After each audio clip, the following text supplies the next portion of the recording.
नमस्कार दोस्तों, आपका स्वागत है मॉक मिरर में और मैं हूं विकास। आज मॉक मिरर में मैं आपके लिए प्रैक्टिस सेट का डे 4 लेकर आ गया हूं और हम सॉल्व करेंगे एसएससी, सीजीएल और रेलवे के 10 इम्पॉर्टेंट पीवाईक्यूज। तो पेन पेपर उठा लीजिए और चलिए शुरू करते हैं। आज का पहला सवाल कहता है 6 minus 2/3 divided by 1/6 plus 1/2 into 1 minus 1/3। इसको सॉल्व करना है, इवेल्युएट करना है। चलिए करते हैं इसको। 6 माइनस, जैसा कि हमको नियम पता है, सबसे पहले हम सबसे स्मॉल ब्रैकेट तोड़ते हैं। 3 एकम 3 में से एक जाएगा 2, 2/3। 6 माइनस 2/3 डिवाइडेड बाई 1/6 प्लस 2 से 2 कैंसिल हो जाएगा और ये बचेगा 1/3।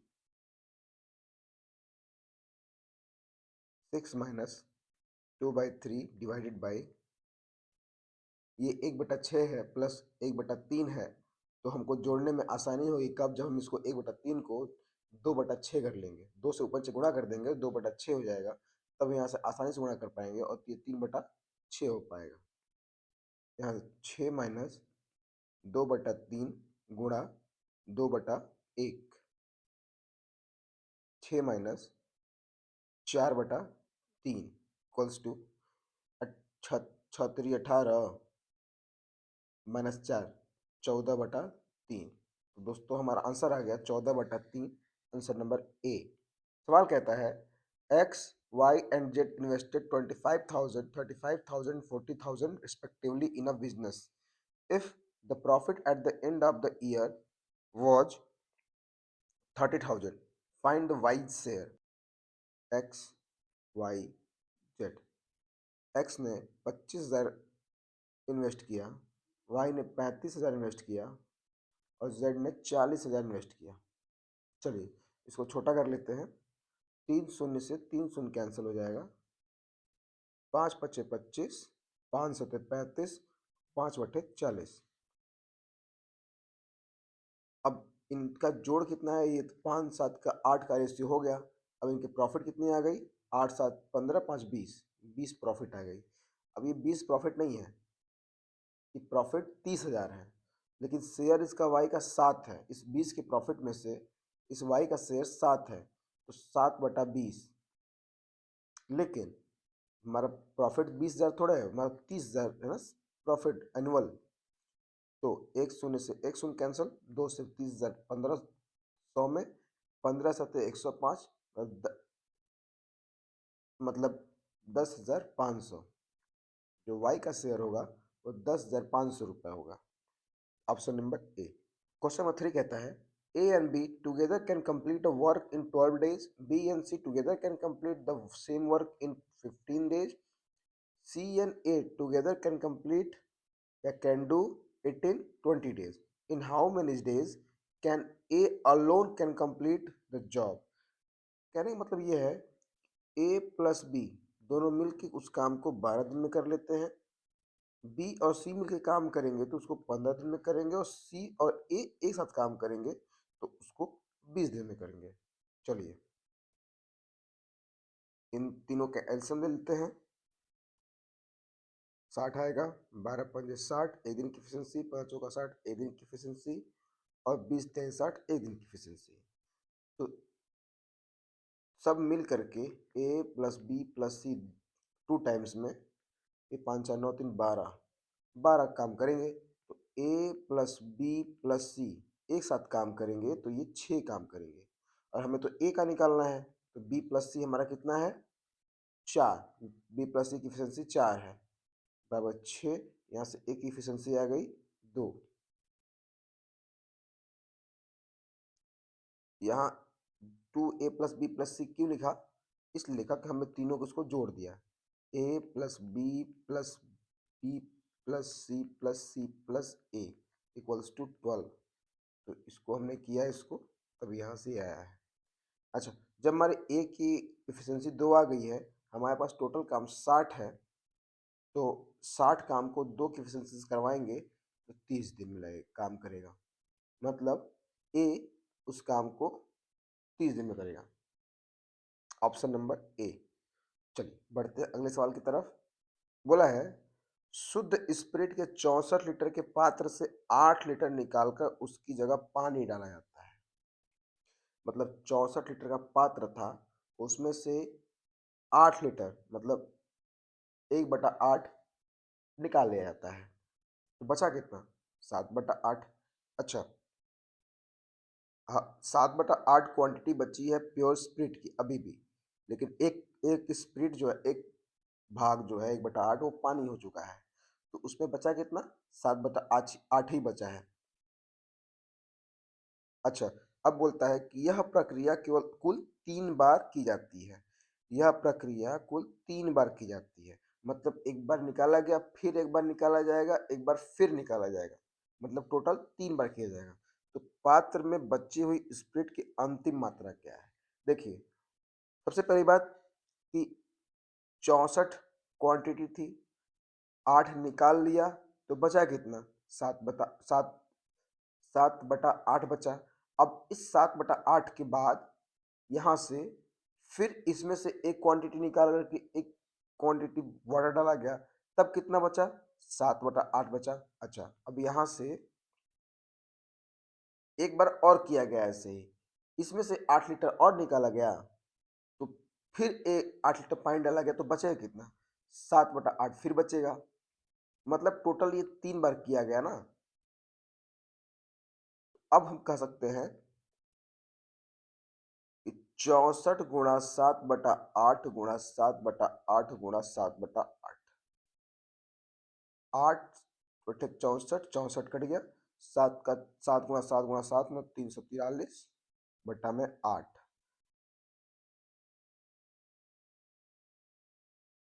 इसको काटेंगे, 8 चौक का 32, 8 दूनी 16, 8 8 अटे 64, 8 से 56 और बाकी तो 8/8 42.88 लीटर। ये क्या है? ये फाइनल क्वांटिटी बची है हमारे पास प्योर स्पिरिट की। Option number D. ये मुझे लगता है ये सबसे तरीका है बेस्ट तरीका है इस सवाल को, ऐसे सवाल को सॉल्व करने का। चलिए दोस्तों, अब बढ़ते हैं अगले सवाल की तरफ। नंबर 5 कहता है a car covers 40% of a certain distance at a speed of 20 kmph and remaining distance at the speed of 30 kmph. What is the average speed of the car of the entire journey? मतलब है कि कोई distance है, हम मान लेते हैं कि कोई डिस्टेंस है, मतलब अभी अपने पास 20 किलोमीटर है और 30 किलोमीटर है।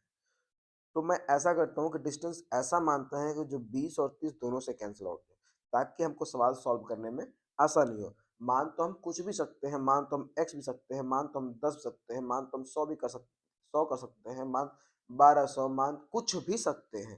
पर हमको किसमें आसानी होगी? जिसमें हमारा आसानी से आंसर आ जाए। इसका मतलब ये है कि 20 और 30 से कटने वाला 60 होता है नियरेस्ट। तो 60 का 40% डिस्टेंस, 40% डिस्टेंस मतलब 24 किलोमीटर, और रिमेनिंग 36 किलोमीटर। अच्छा, 24 किलोमीटर प्रति घंटा, 24 किलोमीटर को 20 किलोमीटर प्रति घंटा की रफ्तार से चला जाता है, और 36 किलोमीटर प्रति घंटा को 30 किलोमीटर प्रति घंटा की रफ्तार से चला जाता है। तो हमें बताना है कि इस 60 को, इस टोटल डिस्टेंस को, ये ये कितने औसत गति, मतलब इस टोटल डिस्टेंस को कितने एवरेज स्पीड से चला गया होगा। मतलब 60/24/20 प्लस 36/30, मतलब 26/30। छः छः छः छः में 30, 6×5 = 30, 5×4 = 20, 5 माफ कीजिए, 4×5 = 20 और 4×6 = 24। 60/12/5, मतलब 60 गुणा 5/12, 12×5 = 60, मतलब 25। इसकी एवरेज स्पीड जो होगी 25 kmph होगी। चलिए दोस्तों, आंसर नंबर बी। देखते हैं अगला सवाल। सवाल कहता है ए और बी एक पार्क के वृत्ताकार ट्रैक पर जॉगिंग कर रहे हैं जिसकी परिधि 1.2 किलोमीटर है। वह सुबह 6 बजे एक ही बिंदु से दौड़ना प्रारंभ करते हैं और विपरीत दिशाओं में दौड़ते हैं। ए की चाल 5 किलोमीटर प्रति घंटा है और बी की चाल 7 किलोमीटर प्रति घंटा है। वह पांचवी बार किस समय मिलेंगे? मतलब सबसे पहले एक ट्रैक बनाते हैं।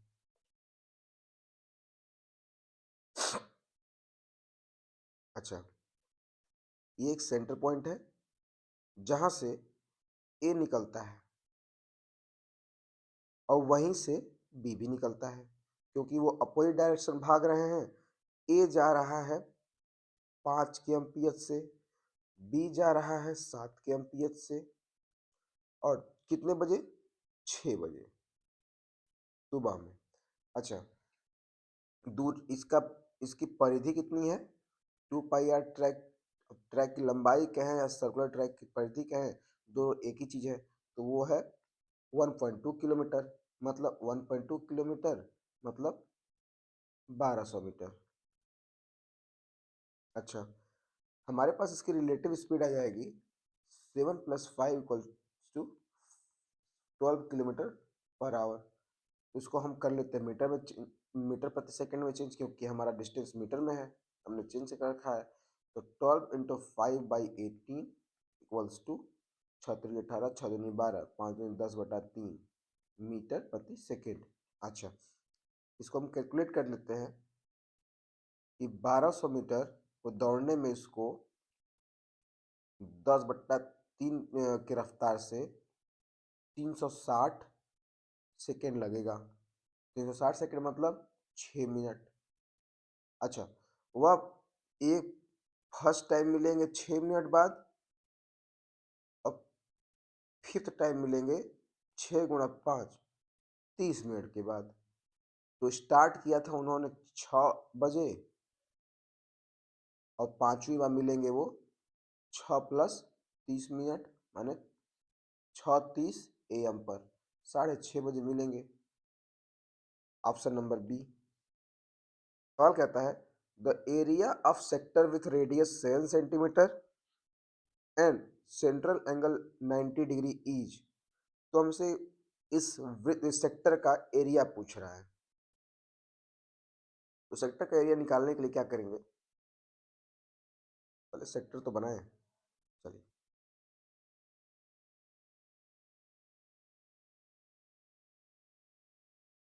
ये 90 डिग्री हो गया, रेडियस 7 सेंटीमीटर है, हमें इसका एरिया बताना है।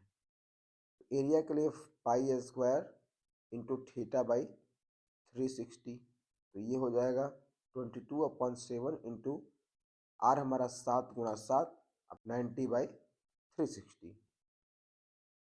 यहाँ से 7 से 7 कैंसिल आउट, 9×4 = 36, 2×2 = 4 और 11×2 = 22। 11/2 11/2 गुणा में 11/2 गुणा 7 मतलब 77/2 मतलब 38.5 सेंटीमीटर स्क्वायर। उस त्रिज्यखंड की जो एरिया होगी वो 38.5 होगी। तो number A, option number A सही है।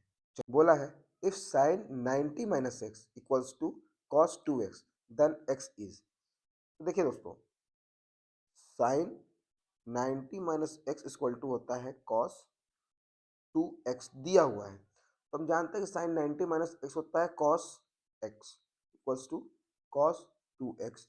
यहाँ से cos से cos कैंसिल हो जाएगा, x = 2x, x 2x 2x - x = 0, x = 0। जब x की वैल्यू 0 आ गई, इसका मतलब x = 0 डिग्री। ऑप्शन नंबर ए। सवाल कहता है x = √5 + 2, तो x² - 4√5 क्या होगा? x दे रखा है √5 + 2 और हमसे पूछा है x² - 4√5। ठीक, तो सीधे हमको एक्स की इसमें स्क्वायरिंग करनी है, तो √5 + 2 का होल स्क्वायर माइनस 4√5 हो जाएगा 5 + 4 + 4√5 माइनस 4√5, 4√5 माइनस प्लस 4√5 से कट जाएगा और बचेगा 9। तो एक्स जो एक्स स्क्वायर माइनस 4√5 का आंसर आएगा ऑप्शन नंबर सी 9 आएगा। क्वेश्चन नंबर 10, क्वेश्चन नंबर 10 कहता है sine square A minus cos square A बराबर 1/4, तो कॉस स्क्वायर ए क्या होगा? Sine square A minus cos square A बराबर 1/4, तो कॉस स्क्वायर ए क्या होगा? तो हम जानते हैं जब हमसे कॉस स्क्वायर ए पूछा है तो हम सारे टर्म को कॉस में चेंज कर लेते हैं। तो साइन स्क्वायर ए मतलब 1 minus cos square A minus cos square A equals to 1/4, तो 1 minus cos square A minus cos square A, 2 cos square A equals to 1/4,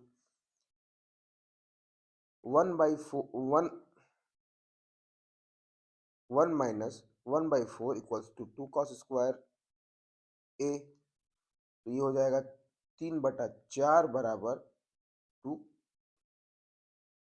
cos square A, cos square A बराबर 3/8। हमारा cos square A बराबर आ गया 3/8, option number B.